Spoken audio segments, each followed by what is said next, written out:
mesmo duto que desemboca no duodeno através de uma pequena válvula chamada esfíncter de Oddi.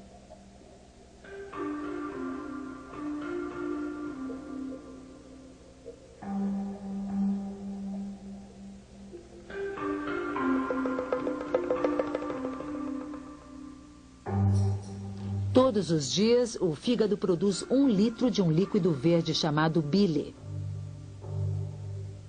Enquanto o quimo flui para o intestino, a bile ajuda a desmembrar blocos de gordura e algumas vitaminas para que sejam absorvidas. Movimentos peristálticos empurram esse quimo carregado de ácido para dentro do intestino delgado, colocando em perigo seu tecido delicado. Para neutralizar a acidez, o pâncreas fabrica um líquido alcalino. O suco pancreático contém enzimas poderosas. Estas enzimas encerram o processo de desmembramento dos componentes do quimo em moléculas mais simples. É aqui o lugar onde o corpo começa a reagrupar estas partículas. O fígado é o maior dos órgãos do corpo, com centenas de funções diferentes. É uma movimentada indústria química feita de 75 mil grupos de células. O fígado filtra nutrientes levados pelos vasos sanguíneos diretamente do intestino delgado. Aqui são recombinadas proteínas complexas e moléculas de gordura. É também um depósito de açúcar que fornece energia.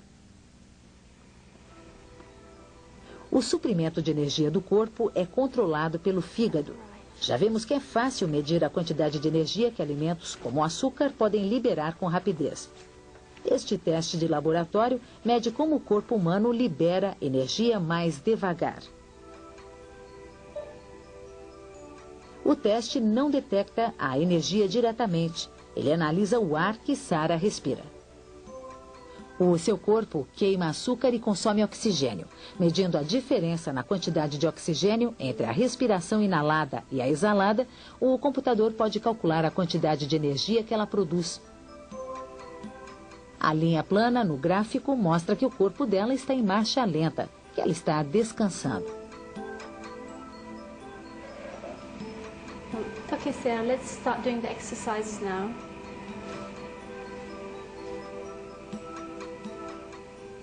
Quando Sara começa a se exercitar, o seu consumo de oxigênio aumenta imediatamente.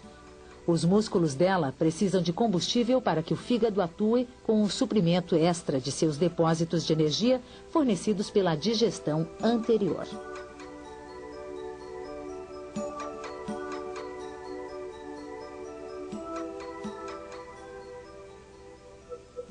Seis horas após o café da manhã, depois que o organismo já extraiu os nutrientes dos alimentos, começa a etapa final na viagem da comida por dentro do corpo.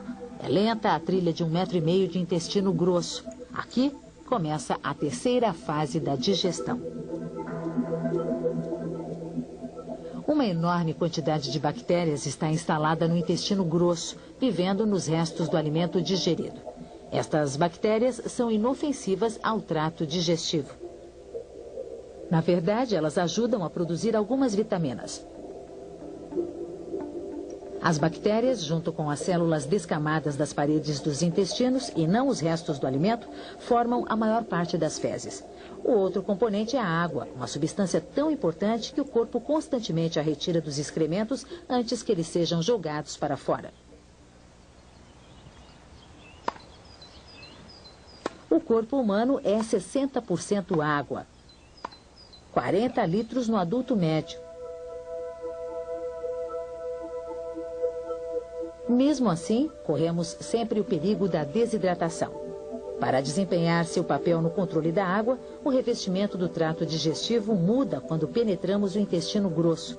As células que absorvem nutrientes dão lugar a um outro tipo de células, desenvolvidas para reter a água. Os sucos gástricos transformaram o alimento original em uma papa e o corpo precisa recuperar essa água. 2/3 da água no quimo são extraídos pelo intestino grosso. Para isso, o quimo é filtrado por uma microscópica peneira de células.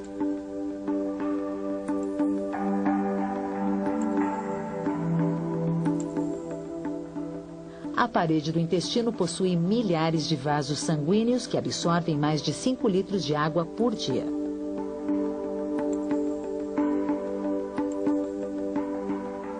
Uma densa rede de vasos capilares carrega a água requisitada e nutrientes absorvidos para fora dos intestinos, de volta à circulação do sangue.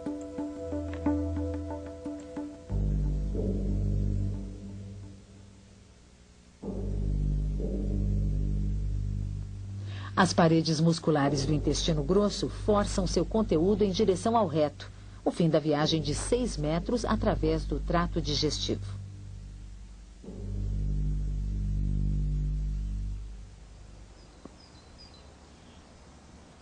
A água, drenada a partir do intestino grosso, não tem destino certo. A mesma molécula de H2O que já viajou pelo intestino pode acabar no suor da pele. Glândulas sudoríparas secretam água para nos resfriar quando nos exercitamos ou quando faz calor. Podemos facilmente suar alguns litros sem perceber. Quando exalamos o ar, mais meio litro de água se perde na quente e úmida respiração. Mesmo sem exercícios pesados, precisamos repor cerca de 3 litros de água por dia.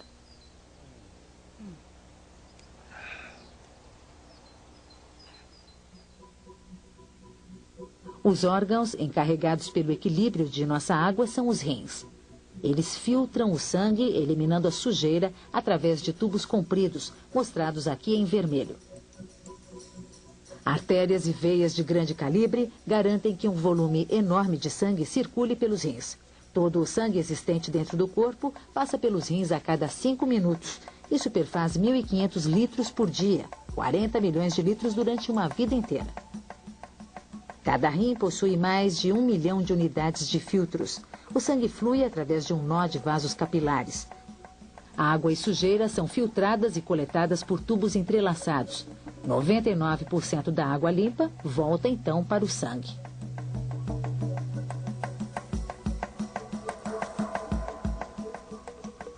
O líquido restante, a urina, corre para um sistema coletor e daí para tubos, os ureteres.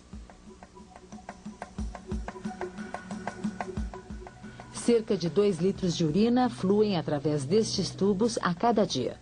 A quantidade depende de quanto você bebe e quanto você transpira. A urina é produzida lentamente durante o sono e mais depressa quando o corpo está em atividade. Esta viagem termina na bexiga. A urina flui pelos ureteres.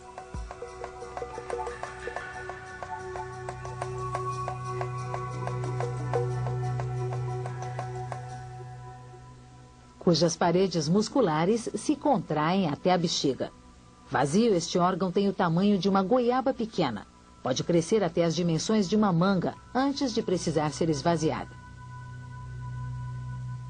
A digestão funciona automaticamente, mas o estágio final, a defecação, está sob nosso controle consciente, assim como a primeira parte do processo digestivo. Qualquer que seja o alimento que você come, doce ou salgado, simples ou sofisticado, ele tem sempre a mesma função, a de manter você vivo e saudável. Isso só é possível graças ao trabalho incessante da máquina silenciosa, encarregada da digestão.